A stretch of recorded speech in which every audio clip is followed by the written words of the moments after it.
টালিউডে পা রাখার পর থেকেই অভিনয় দিয়ে ভক্ত দর্শকদের মন জয় করেছেন দেব।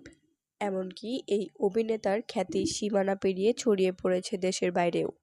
পরবর্তীতে রাজনীতির মাঠে নেমেও হয়ে উঠেছেন সকলের প্রিয়জন। রূপালী পর্দায় বাণিজ্যিক গড়ানোর পাশাপাশি গল্পকেন্দ্রিক সিনেমাতেও নিজের ক্ষমতার প্রমাণ রেখেছেন।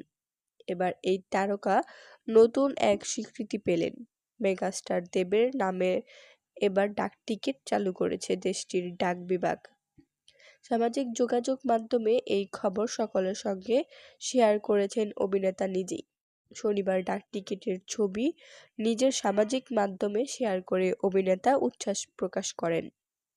ভারতীয় ডাক বিভাগকে ধন্যবাদ জানিয়ে পোস্টের ক্যাপশনে লেখেন, "আমি ভীষণভাবে সম্মানিত এবং অভিভূত।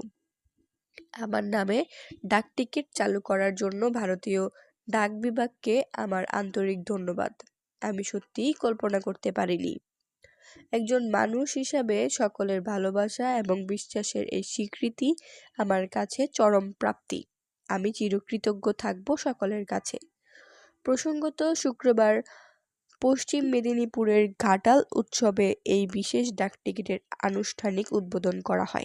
দেবের এই সম্মান প্রাপ্তিতে আনন্দ বেসেছে গোটা ঘাটালবাসী।